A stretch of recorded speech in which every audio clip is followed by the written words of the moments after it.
So that's me, guys. I just got played by a guy who's been dead for 170 years, and I'm doing okay.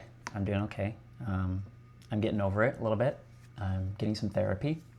I just have to come to grips with the fact that I'm the culmination of a joke that's been lying in wait for 2 centuries for its punchline to come along.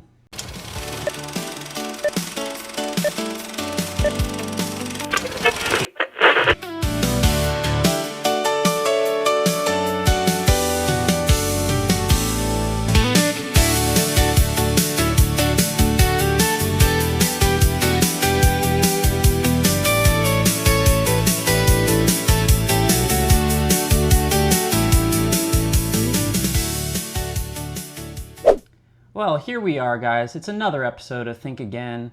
It's Jake Graffman here. I promised you I'd be back. Here I am. We are cracking open our first book by our first philosopher who was selected in the last video. It's Soren Kierkegaard. Give it up, everybody. Give it up for Soren. And we have begun reading his book, Either or. For a little bit of recap, Soren Kierkegaard was a 18th century existentialist philosopher. Some would say he was the father of existentialism. Well, he's dead now, and we have his books. So here we are. That's why I'm reading them. And some things I've learned, guys. I've learned them the hard way. So learn from me and take note. I just started reading his book, and found it very confusing. I didn't understand why what was being said was said. It didn't seem to match up with what I had learned about the author's background, his own beliefs. And turns out I didn't read the preface.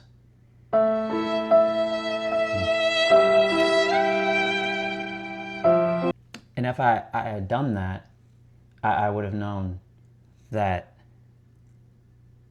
Kierkegaard was not writing from his own perspective. He had actually created an entire fictional backstory to this book, and what I had been reading this whole time were not his own views, but the views of his fictional characters. Yeah. So that's me, guys. I just got played by a guy who's been dead for 170 years, and I'm doing okay. I'm doing okay. I'm getting over it a little bit. I'm getting some therapy.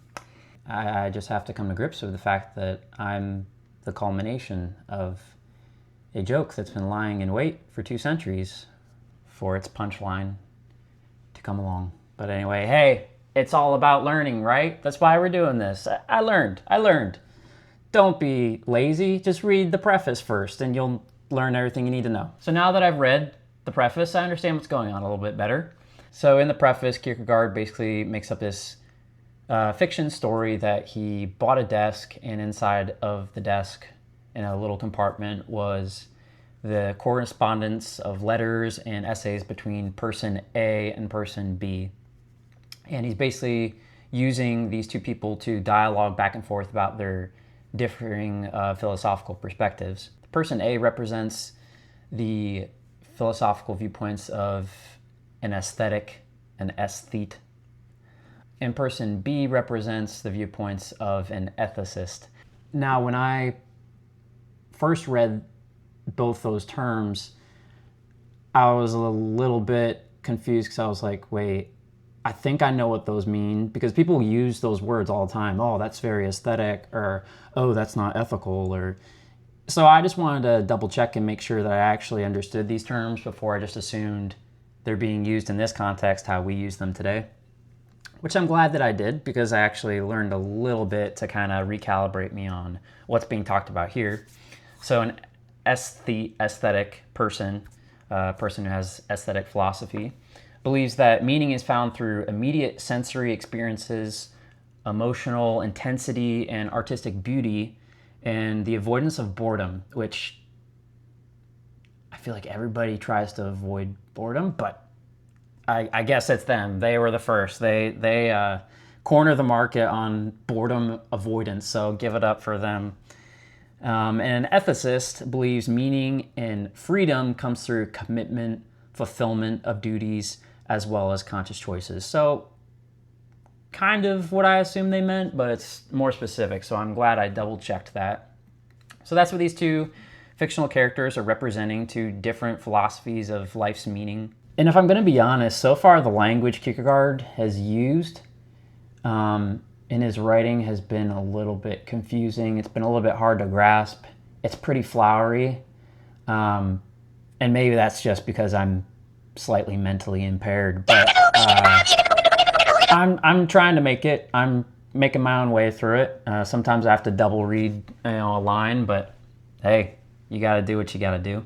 So in today's video segment, we're going to cover more of A's perspective. We're not going to get through all of it. The book is structured in A's views are in part 1, B's views are in part 2. So we're just covering part of part 1 today. I mean, look at the book. I mean, you didn't think that I was going to be able to do that in a few days, did you?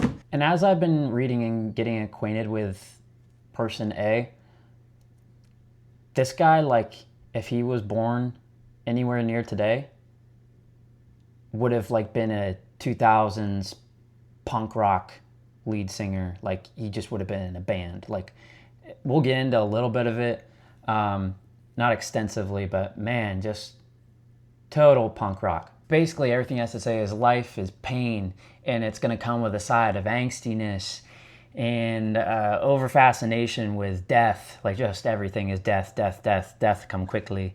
And overt messaging about sticking it to the philosophical man. It's spot on. Like, just take my word for it. If he was reincarnated, that's what he would be. So this section I've read so far is called the Diplomata.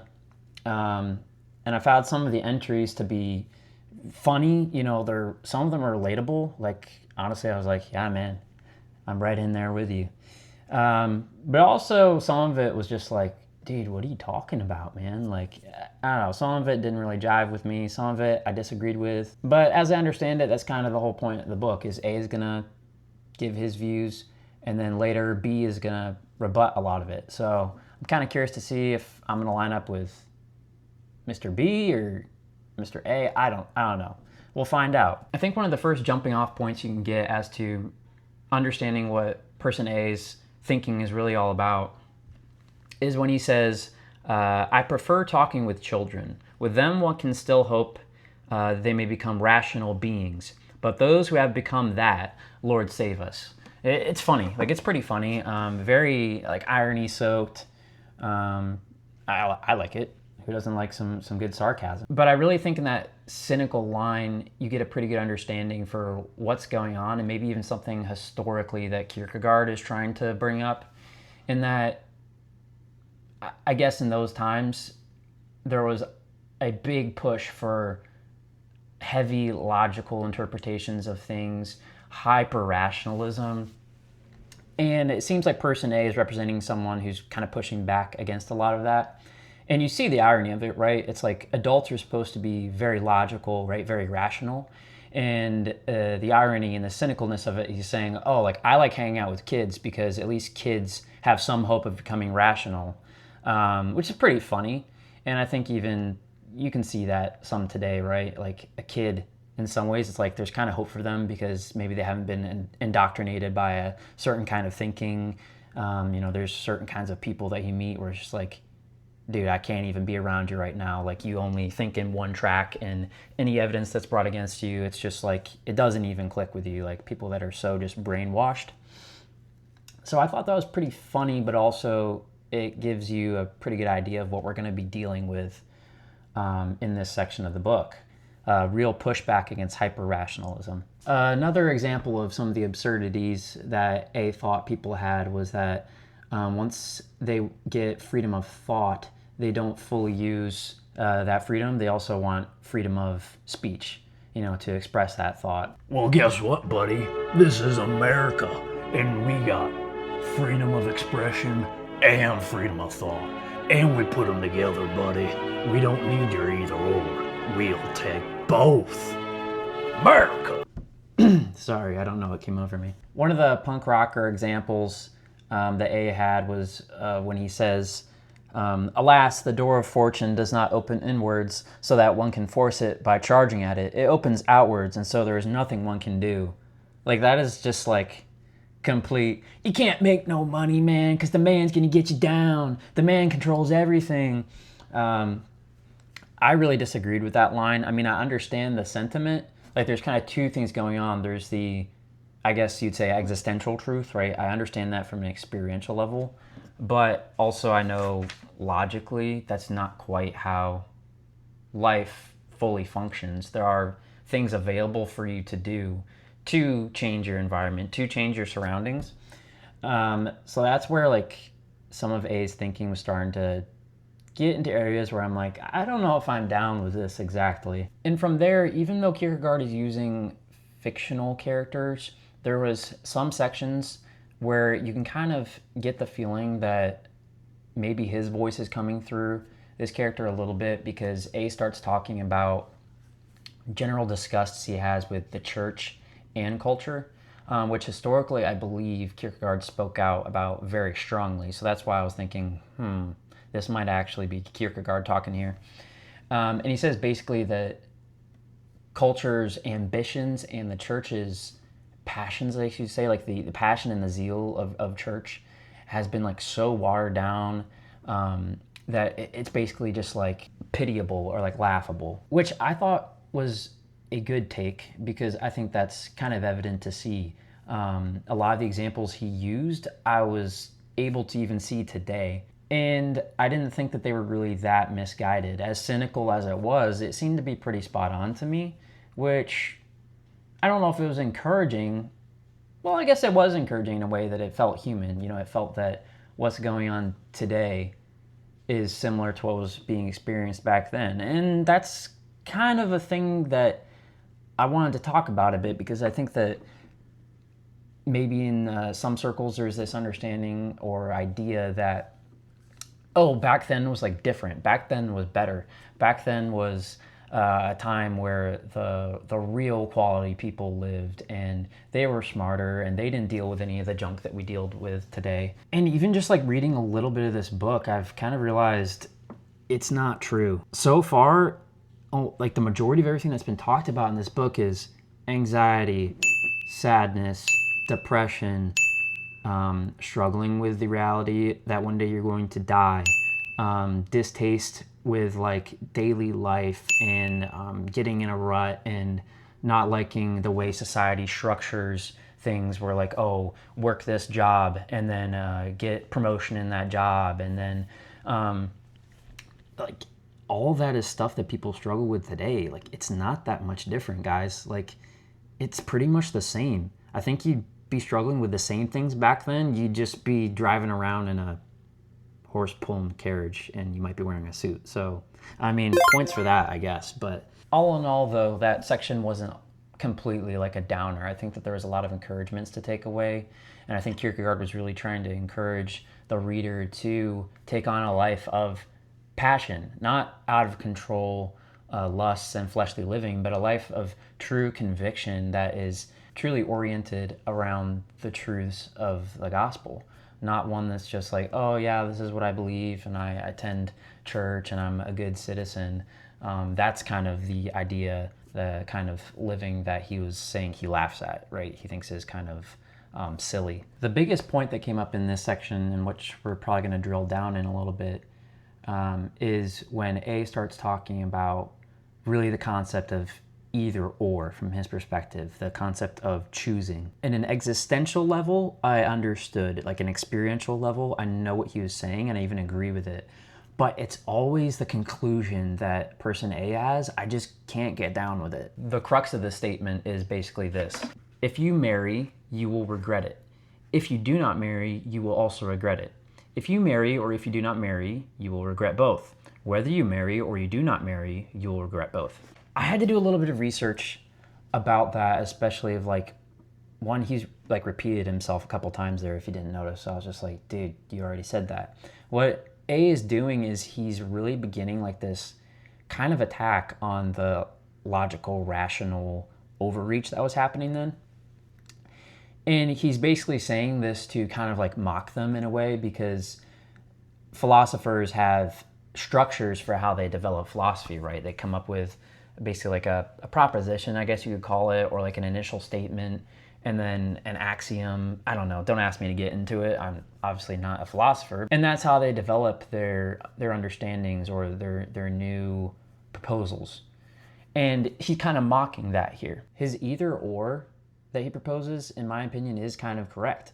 No matter what you choose in life, you're going to experience pain or regret in some way. The only problem is his therefore is to choose nothing, which is basically his stick it to the philosopher's mentality. Because for philosophers, once you begin the process, you then come to your conclusion. And so he's like, oh, well, guess what? I'm not going to choose anything to kind of like screw you guys over. I'm not going to participate in the philosophy conversation. If he doesn't choose an axiom or a premise, then he doesn't have to come to a conclusion, and then he's safe, so to speak. But here's the thing now, is I've already been punked by a deceased man. I've already been completely confused, right? He put crucial information about how to read this book in his preface. Like, who does that, right? Like, this guy is clearly very tricky. So I feel like at some point this is bait. That's bait. A is saying things that I'm so drawn to like disagree with. But is that Kierkegaard's angle? Is he trying to like pull me in? Is he trying to get me to like disagree with something that I'm gonna regret disagreeing with later? Or did he know that I knew that he would do that, and so in actuality, I just wish he would say what he thinks. It would be a lot easier, because I just want to know, like, can I disagree with you? Like, what do you think, Kierkegaard? Like, forget this person A, B stuff, A, B, C. Like, what do you think? Like, I want to know that, so I know if I'm down with you or if I'm not down with you. You know, I don't know. But for now, all I have is person A's thoughts. And honestly, I just can't get on the A train. I can't do it. And the reason I can't get down with him is because in an effort to stick it to the logical people, person A just ends up being too illogical. I just can't do it. For instance, take marriage. As a married person, I can attest that marriage is accompanied with some regrets and pains. Not because, hold on, don't go tell my wife, not because it's inherently about the marriage itself. And that's actually kind of the point of the either or. It's not about the thing, right? It's not about marriage that you have the regret. It's about the choosing. In the choosing, there is regret. You would regret getting married, or you would regret not getting married, right? Marriage opens you up, single people, to a whole new world of possible regrets and pains and hardships. Being not married for the rest of your life leaves you in all your current pains and struggles and regrets and hardships. And that extends over the course of your life with no partnership. It's very lonely. It's very sad. But along with the pains and the hardships of marriage, there is also a whole lot of good stuff. You know, there's a whole lot of new things that you never would have known if you stayed single. That's just the nature of it. And so I really do agree with person A. Like, I think that's very true. I liked that. It made sense to me. But A's prescription for life is bad. It's just bad. It's very black pill. It's very doomer. It's just not a good way to set up your life or the way that you make your decisions. Life should never be about how much pain that you can avoid. And I know that sounds like a dumb thing to say, but really, you are going to experience pain in life no matter what. It's unavoidable. Like, it's completely unavoidable. You can try, and person A really does try, but what that leads him to is complete indecisiveness and his life just being at a complete standstill. I'm not going to choose anything, and that's going to keep me safe from making a choice that's going to create more regret. So I'll just stay here with the regret that I got, and then no one can come and get me. It's just like, that ain't going to work, buddy. And what I think is so illogical about A's view is that I don't feel like it's a truly existentialist view. And what I mean by that is he's not looking at maybe some of the beauty that can come from the suffering, But in reality, like, he's not. Like, I feel like that would be a true existentialist view of things, of like, yes, life is filled with hardships, but in the midst of those hardships, there's a lot of really good things that can come with it. There's a lot of beauty from the ashes. And I feel like he completely missed that, and then instead tried to choose like a logical way to get out of the existentialist problem, which is what I feel like is so illogical, because he's supposed to be combating the logical people. But he chose a logical argument rather than an existential argument. Like, trying to avoid pain is logical, but that's what he chose to do, and he's supposed to be the guy who doesn't want to be too logical. Like, he's getting mad at the people that don't notice the beauties and the flowers and the butterflies, and he's missing the beauties and the flowers and the butterflies, and he's being logical. Like, no wonder his life is muted and lame. Like, he's kind of doing that to himself. Like, I don't think you guys are really getting this. Like, the irony in the irony. You see, he was trying to be ironic by not playing their logical games. And so in order to not play their logical games, he opted out of the philosophical conversation by not choosing the either or. But then he opted back into the logical conversation because he chose a logical way out rather than choosing an existential way out. But that's ironic, because it was illogical for him to do so, because in doing that, he set himself up for failure, in that he created the same outcome for himself that he earlier had accused the Lutheran Church and culture at large for doing. Thus, he created for himself the same problem that he addressed at the beginning, that there's an over-application of logic. Huh? And this is why I'm having a problem. Like, A is relying on logic to make his arguments against logic. It's self-defeating. Where did I go wrong? Okay, like, what did I take a misstep? Is this a big trap? I'm confused, because this is not heading where I thought it would. And is this all on purpose? Like, did Kierkegaard do this on purpose? Was there another preface that I forgot to read that's going to explain this to me? Because his arguments aren't making sense right now. Let me know in the comments. Like, did I get this right? I don't know. Well, that's just it, old boy. You see, you're incapable of understanding the philosophical minuteness and complexities. Well, before I get too riled up, why don't we just put a bookmark in it right there? I am enjoying this, by the way. Don't get me wrong. I'm enjoying it. It's just... Hopefully you guys are enjoying reading this book. Go ahead and leave a comment if you want to discuss anything that you read that you found was interesting that I didn't cover, or if you want to engage with some of the topics I was talking about. If you feel like there's something I'm not quite getting right or anything you were confused about, I'd be happy to dialogue with you guys down there. I truly appreciate you guys watching and reading along, and I will see you next time as we continue through Either Or by Soren Kierkegaard.